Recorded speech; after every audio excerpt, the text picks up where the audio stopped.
And welcome everyone in the next umbraCoffee. And I need to check every time which episode we are in. It's 147th episode of umbraCoffee, and I got a studio upgrade. You're saying you're effectively a professional YouTuber now, aren't you? Hashtag influencer, hashtag whatever. Hashtag. Yes, but we were discussing before going live. Please share the output, how you like it, how you feel it. But yeah, it's one key light here, some backlight behind my scenes, and this is, by the way, RGB color of umbraCoffee logo. If someone noticed, so you know. When you're in a Cogworks meeting, you put the pink up there. Yes, of course, yeah. And you might, and whoever is following me on Instagram could see the purple today, which is for my secret project. And some people started some, silent chats that it might be an adult channel on some. But no. How does your wife feel about all of this, turning your bedroom into a studio for your stream? Yes, she is extremely happy, of course, by all the gear I had here. But no, I must admit that all the new gear is just because I have all the roll-ups, all the backgrounds, which were always requiring some stands and stuff like that. And right now, it's thanks to the technology, we can really improve and save some space. So I'm sharing how I've done it, but yeah, I'm still learning. But yeah, it's getting better, and quality is a key. So I will be doing more recordings, more streamings, and more lives, as you do as well, Callum. How's your streaming life? Well, yeah, I mean, I've been experimenting a lot with Twitch. And we are, by the way, on Twitch right now. I'm doing a little bit of an experiment here to see if we can multicast like to two different places, and we'll see if this works. And if it does, and we actually find that the Twitch platform is kind of good, we might do YouTube and Twitch at the same time, or even Facebook and Instagram. I think our tool lets us do all of that. But I've been experimenting with all the different streaming tools. I keep hitting issues with I work off a laptop as you do as well, Marcin. Yep. And of course, laptop it's a very powerful laptop. It's got a fantastic graphics card. It's got a fantastic amount of RAM. But streaming does take up a lot of the resource, and you can't see it right now. But actually, I've sat. And I found this worked really well. I've sat my MacBook on the top of two massive ice packs. So this is effectively physically cooling the CPU. It's a metal machine. The thermals aren't great in it. So this physically cools the machine, and it's actually being, the fans don't kick off anymore, and it's not jumpy or anything. So I'm kind of, pushing the laptop to its limits. I feel like I've got an iMac as well. I feel like I should probably just put my setup all on there. But that's that's where it's all going crazy. We are staying at home. We are getting close to staying more and more there. You are on quarantine as well, right? And that's I have 36 hours left of quarantine, I think. Ooh. So I'll be Nice. So yeah, and we are of course trying to convert it into something cool as always, right? So today we have another opportunity, which is in theory starting from 2 p.m. And it's Umbracathon. Which is Umbracathon, which is run by the great Candid Contributions team, and it's packed with some kind of knowledge sharing sessions as well, but also opportunities to contribute and share your knowledge with the Umbraco community. There's a Discord channel. There will be an ongoing Zoom stream from the hackathon, and everyone can contribute. Callum, do you have any specific plans to implement there? Yes, I've got two big PRs that I'd love to get done, and the things that I've kind of started before and would really just like to finish off. One of them's in relation to a directive for passwords. So having like that password field with the show hide button and the validation in it as a directive that we can reuse in the back office. I got almost there last time, and it would be great to do that one. And another, which maybe it's more of a prototype. I started a thread the other day about how we can make icons a bit more reusable and whatever. So there's a new icon directive, but what if we could attach some metadata to those to then have maybe the back office tree, the icon picker grouped by things. So maybe I'll look at that. And I have another one as well, but let's see. Yep. Depends how I feel later today. Yeah, exactly. But we also have some call to actions and opportunities from the community, from packages teams, and various maintainers to do something with that. So if anyone is looking for some ideas to contribute, again, there is a board, the Trello board, which is public, shared by Umbraco accessibility team. There's always something to fix and improve in the accessibility inside of the software and Umbraco as well. And I'm not looking I was not looking recently on this board, but it's so much organized. I can just learn from the accessibility team how to manage Trello boards. Just if you are looking for something to be done, maybe in an area of accessibility, that's where to look for some issues and things to be fixed. Some nice, relatively, they're not hugely taxing issues to get involved with. So maybe even as a first pull request or your first effort into front end things. I don't like doing CSS or HTML or any of that rubbish, but it's perhaps a nice way to flex some of those skills you wouldn't normally have done. Yep. But also there's other call to actions to help, and they are translation related, and we've seen some of the pull requests flying around, and also people wanting to be involved into contributing by sharing their language skills, and Soren shared also one of the new issues created for one of his packages, which is full text search for V8, and he's looking for some translations. And English language is also required, so everyone can help in making it happen. So and Stefan started Netherlands one. So the interesting thing about this is the package historically hasn't had any kind of back office elements to it that required translation, but Soren's working on those, and so he's almost preemptively put these dictionaries in there for people to go away and get translated. Yeah. It's great to see it's something I've always wanted to do as well, for packages where you're just using simple labels, and it would be kind of nice to have those. At least there may only be 5 words, so it should be easy somewhere from the community to get 5 words in language and have those contributed.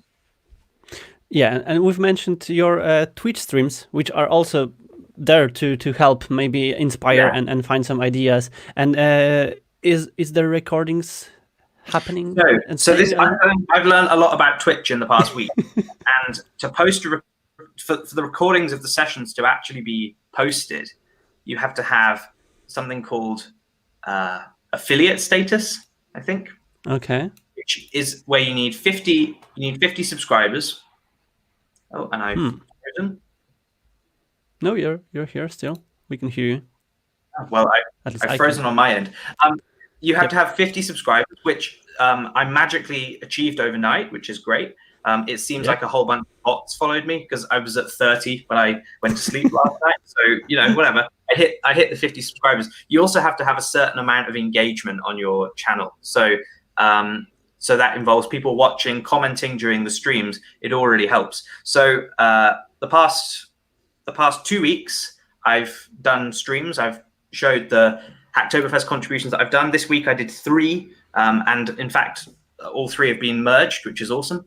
But until I can't share the retrospective recording until I hit a certain threshold. So next week, what I need is some people to join in, watch the stream, engage in the comments, and then as soon as that happens, I can publish the recordings from the past 3 weeks and put them up there. And hopefully, I'm kind of enjoying this. I might continue. I might keep doing it. I like this idea. And again, call to action to help you in achieving these goals for people. Just go and visit this link and leave the follow button. And yeah, I missed it this week, so that's why I asked. So again, next week lunch break, 12:30, if I'm correct, right, on Wednesdays, and everyone can join and help you. And like I said about the dictionary stuff and the CSS accessibility stuff, I'm really trying to do some stuff that I wouldn't necessarily have done before, and maybe non-Umbraco stuff. It's been all Umbraco so far because I've had a bit of a list that I've been working through. Yep. But I'm thinking next week I'm going to do something a bit different. Okay. Yeah, that's the whole power of community. Everyone can contribute and share the ideas as well. So if someone wants to see something specific, that's well, also share it. It won't harm and hurt by sharing the ideas. And cool. And from other package creators, we've seen some upgrades and new things being released. The vendor team released a new add-on package, which is the result of community contribution. I think this has been entirely built by the community, at least yes. majority. I'm sure Matt's had some input into it, but this looks absolutely fantastic. And that's the reviews package for the product. It gives you a way to manage those within the kind of vendor experience too, and it looks just like any other native solution for vendor. It's not a bolt-on as such. It's really nicely integrated. So that looks fantastic. And it ideally proves that it can be extended. That's something what we were all looking for. And yeah, the packages, the modular ecosystem, and it can be just installed on top of the vendor and used if reviews are needed in the specific project. So that's crazy.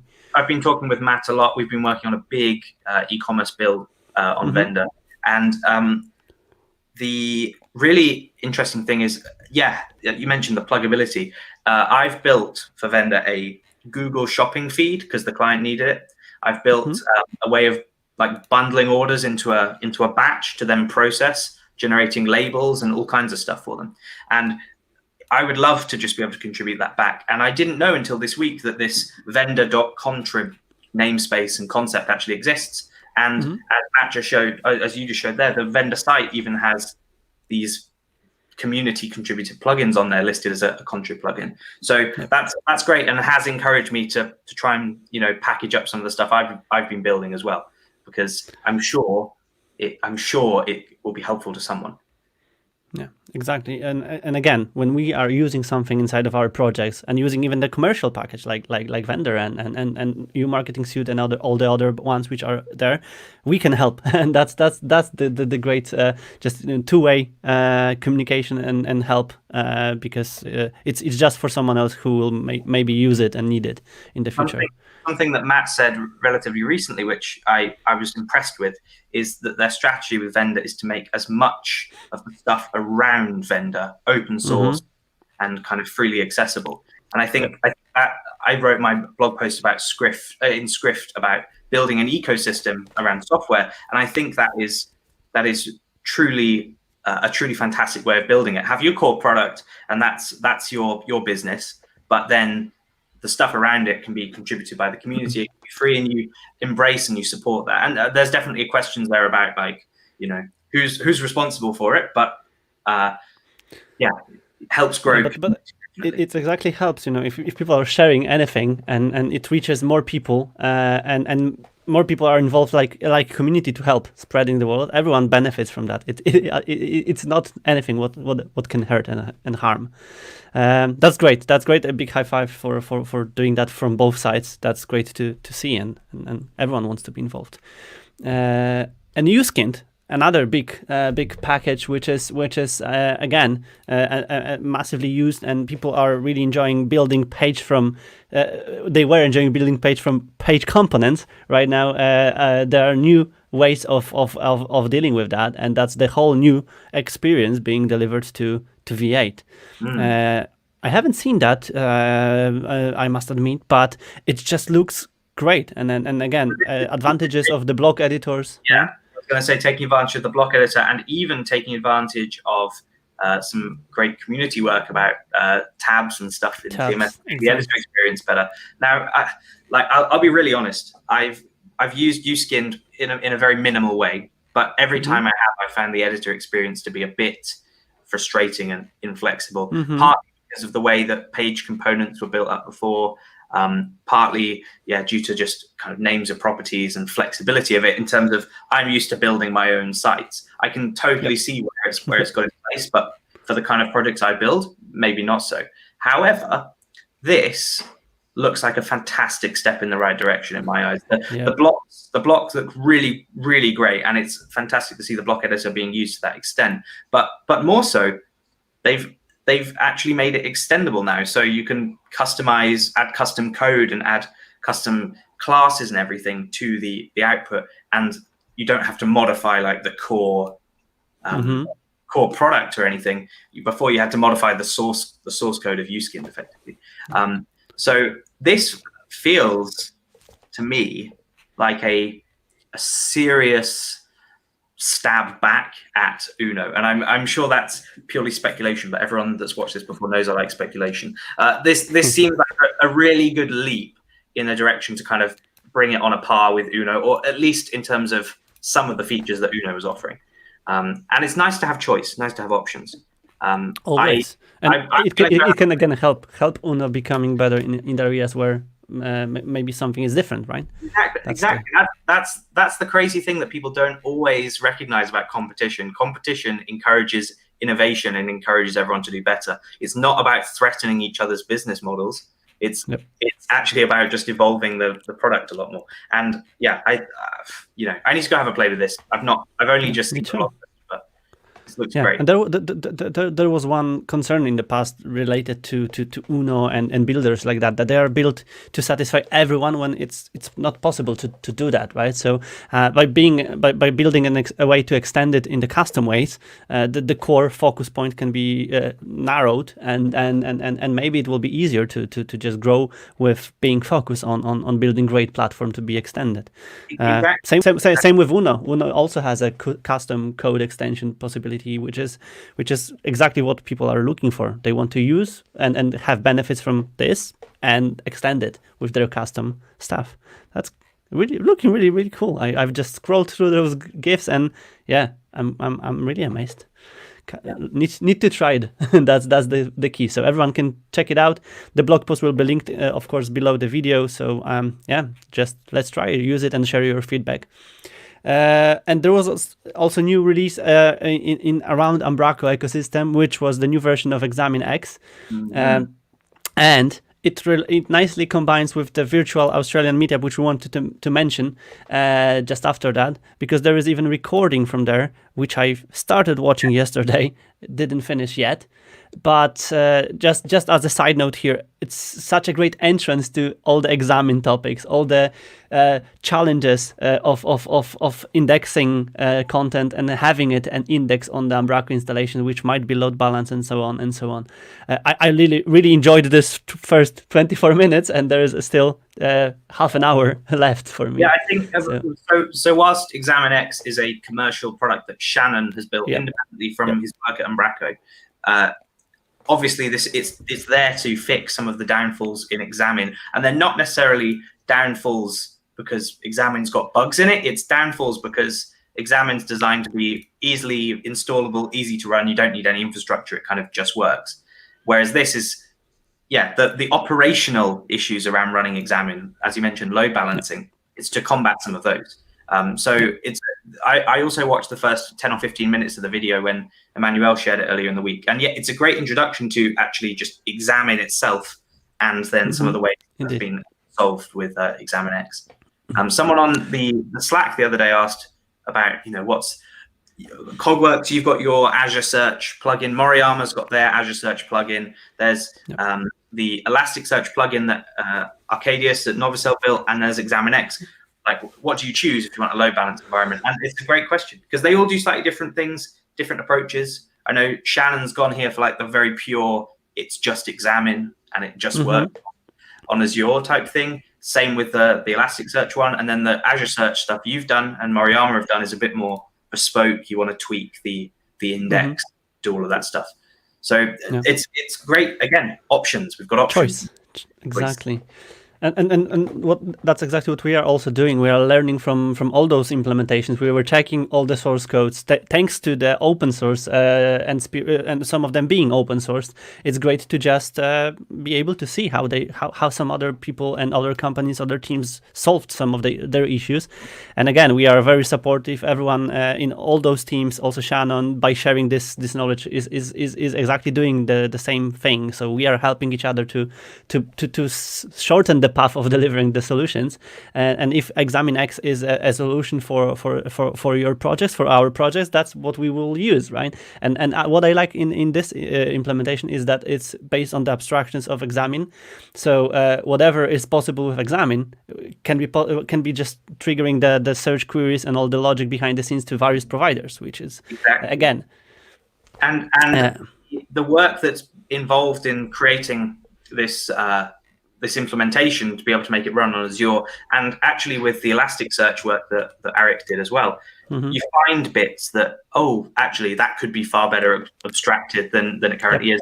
I've done the same with the facets package I worked on, and also the configuration package I've been working on, that actually there's stuff in there that could be far better abstracted, far easily replaceable. There's, as Umbraco is guilty as well, in the core there's references like explicitly to implementations rather than abstractions, and it makes building a pluggable solution a bit more complex. But by people doing this, exploring it, kind of pushing the boundaries a little bit, you end up with a better core products too. Plus, whoever is working on things like that is also referring to those issues, raising those issues, and sometimes helping in solving them. So by the Examine or Elastic package, there were some things fixed in Examine itself, and so on and so on. So it's again the chain of fixes which are helping the next people to achieve their goals faster.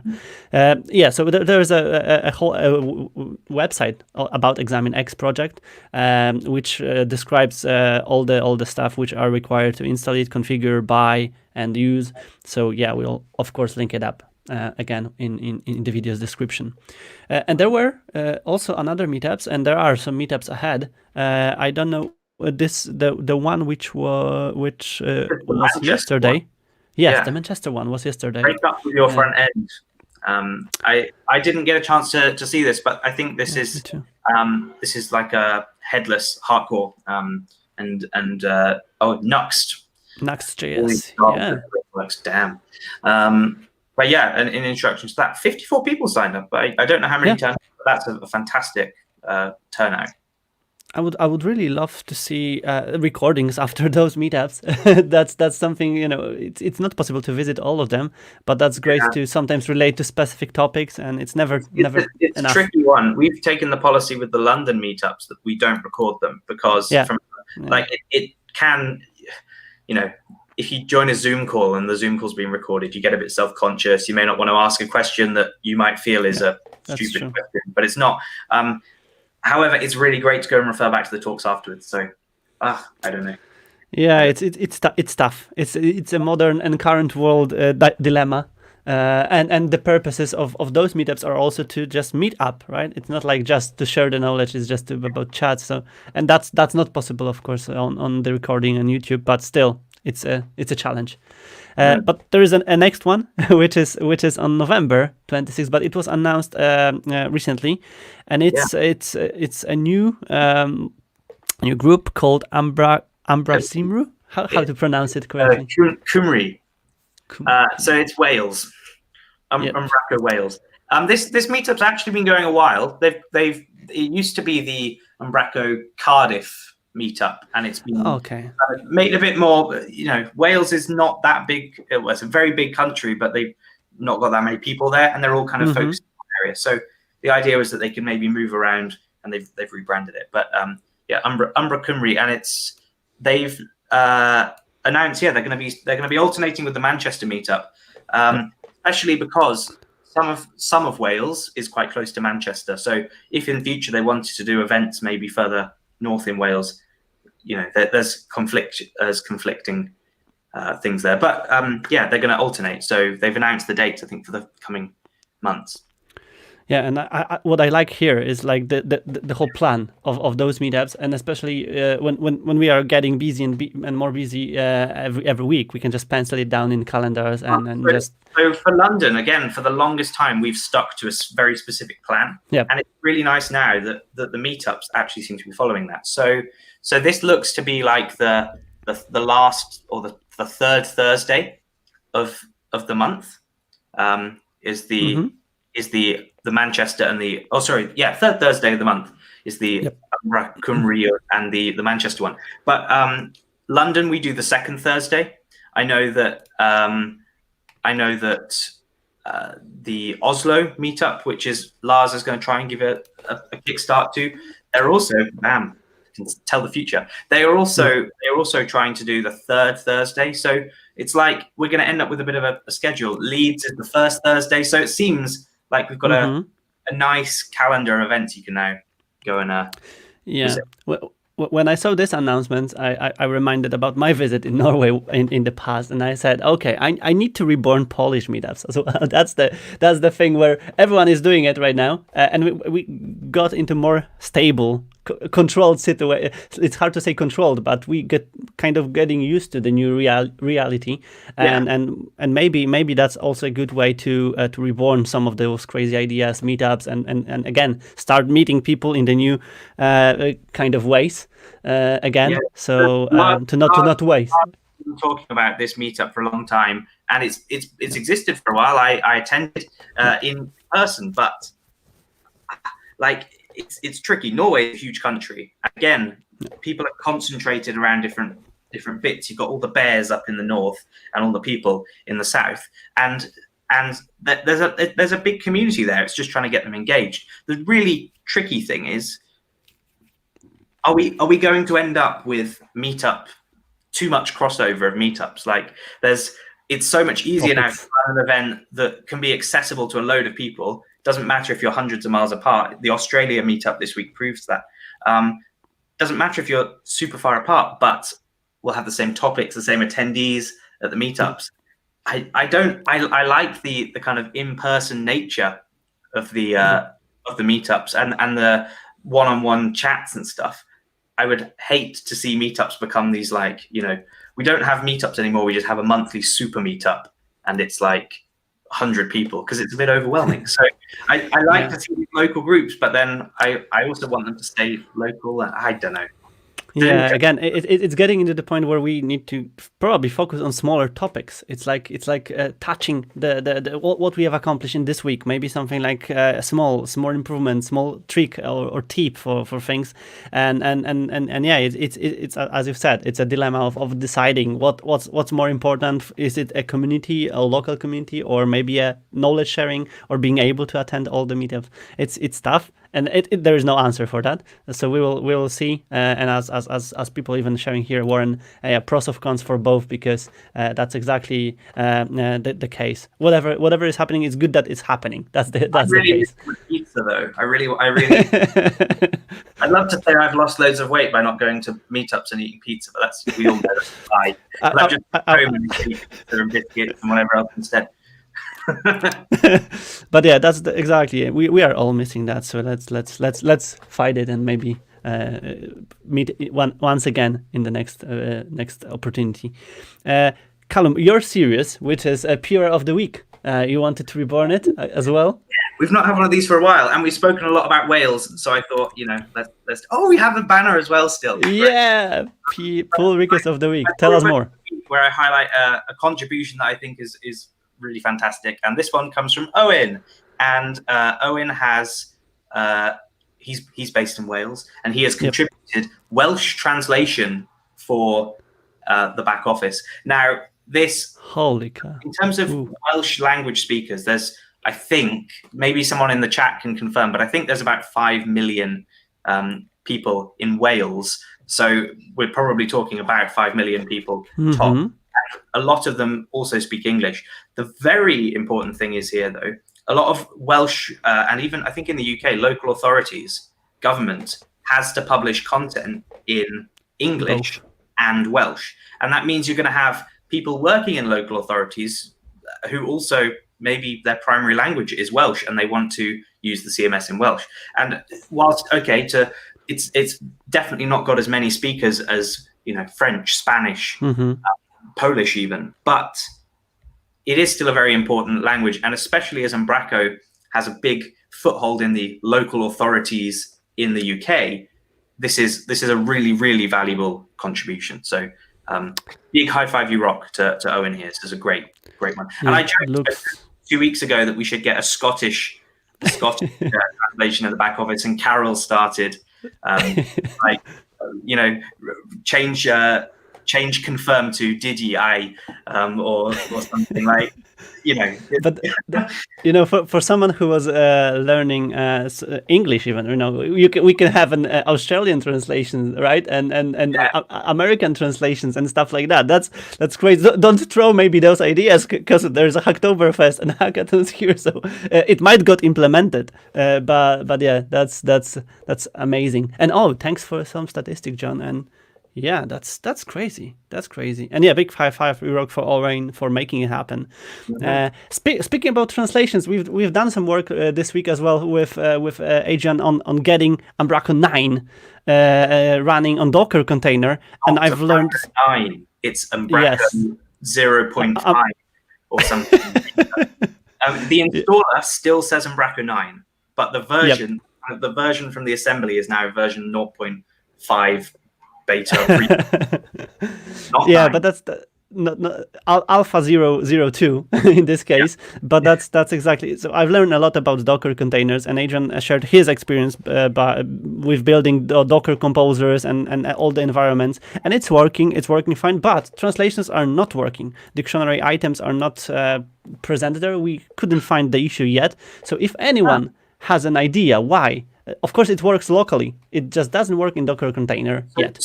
So you can run Umbraco Unicore directly in like IIS and or in Visual Studio, and it boots up with translations. But in Docker, it doesn't.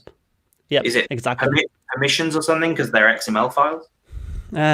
Might be. We've been trying to find out which files were not shipped or shipped where the current translations. We even deleted some files in the running installation and couldn't find the issue. Maybe so. That's a call to action for anyone who played with that. Maybe we're going to end up with a lot of quirks like that going forward. So with .NET Core. Or with the Umbraco Unicore project, Umbraco is going to be able to run in so many more places that this becomes, we end up with quirks like the file system casing has been an issue. Yeah, exactly. Linux versus Windows handles all that differently, and this might be another one of those slightly weird edge cases that does it work this way in one environment, does it work in another. Warren's mentioned you might have a difference there between a Windows image or a Linux image and running it that way.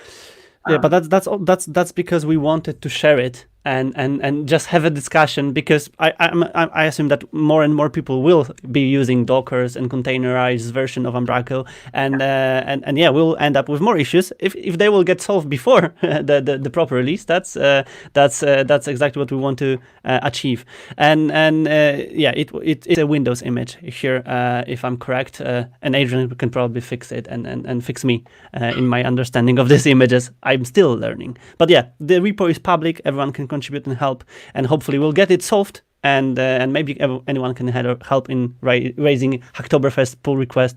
It marked as a Hacktoberfest, so we are awaiting contributions. Something that I'll interject with here. So Docker is complex, and as there's a discussion in the chat going on about Windows versus Linux images. People that don't know about Docker, that might be a bit confusing, but effectively Docker will contain a reduced down version of the operating system, the runtime that you need to actually execute code against that. And it can be run on any kind of destination machine. On any host is the idea, because it's all virtualized. But historically, you could you had to install something called the Windows SDK, which would be like effectively full-blown Windows 10 gig of images just to run ASP.NET.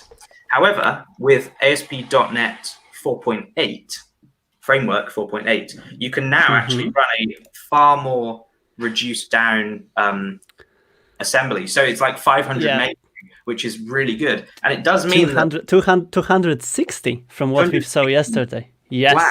And so, Yes. this opens up a whole bunch of possibilities with running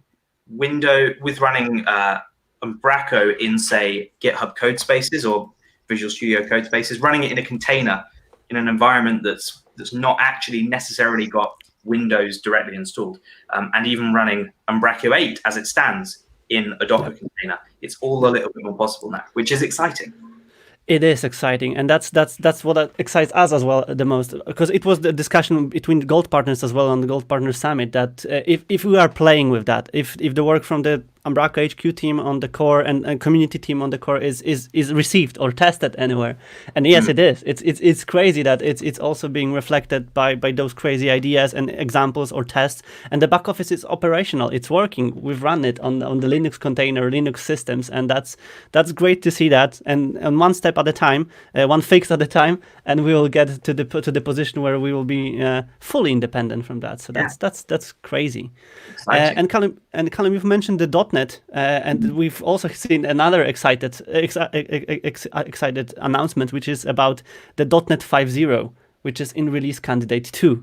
Yeah, because the scheduled release is November sometime. I can't remember if there's an exact date, but a release candidate 2 dropped this week. We had an RC1 about a month ago. So this is another option to go and test the next version of .NET. It's not .NET Core anymore, just .NET. But you've got some fantastic improvements in their C# 9. And have you seen anything? I don't know if it's in this post. Have you seen anything about record types? Yes, that's what I wanted to mention. I've seen some great examples of code and before and afters with the record types, and maybe it's not here, or maybe it is because it's a long post. Very big but it was amazing to see how records helped in simplification of the code representations. Plus some of the crazy function methods and adjustments of the language syntax. I'm amazed. I'm not following. I'm not catching up on every C# announcement because it's too hard to keep it up to date.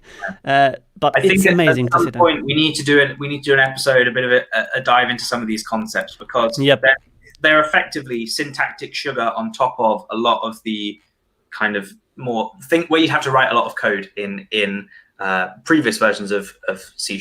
So record type allow for creating immutable objects. You can do validation on like parameters to methods and classes, constructor parameters now as well, and it just makes code a hell of a lot cleaner. It's the kind of thing you don't need to worry about, but at some point in the future you'll discover it and go, I can just write it like that now, and it makes a big difference. I think here it's also a big kudos to .NET team and C# teams, because the backwards compatibility and all the ways of working with C# are great. You can improve your code, you can change, you can adapt to the new kind of standards, more functional syntaxes and stuff like that, but you don't need to. There are some people who are just saying, I don't like the new switch statements. We were even mentioning it multiple times that there are some but yeah, there are some people who are in love of the new ways, and behind the scenes compiler does the job. We have the same output in the CLR and stuff which are executed. Someone for Hacktoberfest did a pull request where they replaced the full .NET project, replaced all references to bang equals like is not.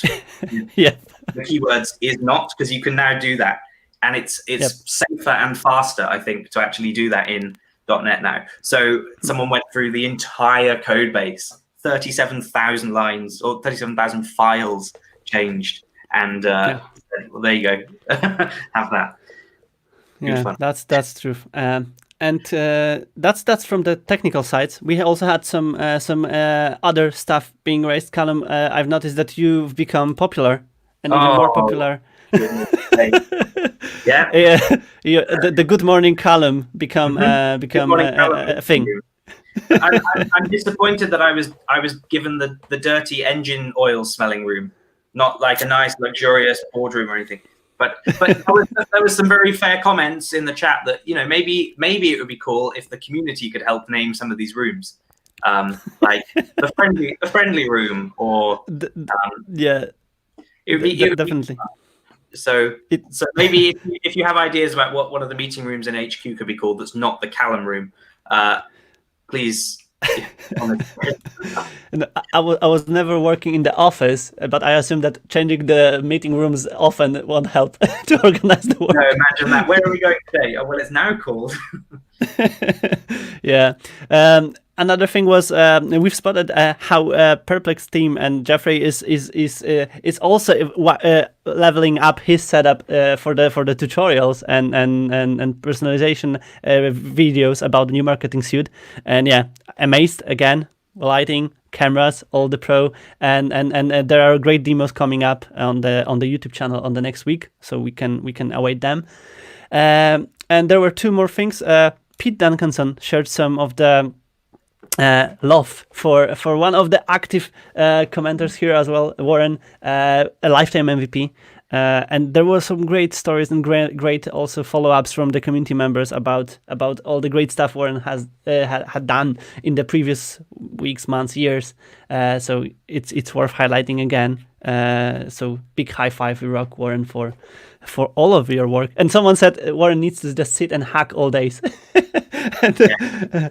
Yeah, we are still using all the packages, all the iOS Express for Visual Studio Code. I can't remember what the number of downloads and usages it has, but it's a massive beast. So, yeah, a lot of love being spread there.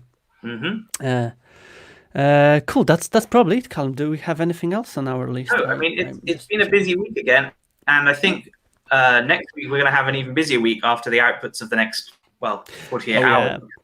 The CanCon Umbracathon. That's a mouthful, isn't it? The CanCon event. That's going to be good fun, and it'll be nice just to catch up with people as well. Yeah. So anyone can join. Anyone can just come by and say hi, watch a talk, or see or find something for contribute during this week, this weekend, this event, or maybe in the following time. It's not a time limit for anyone to do the contributions. It's just a call to help, and everyone can help in any kind of contributions. So, like, subscribe, follow Callum on Twitch. If anyone was watching it on Twitch, thanks for that, and we will see if we will be. Now I've got the 50 followers from someone spamming me, so I now need to actually watch it. But yeah, it was a test. We'll see how it will go. But thank you all for staying with us and being with us every week. And of course, we will see each other on the next Friday as usual. Have a great hackathon and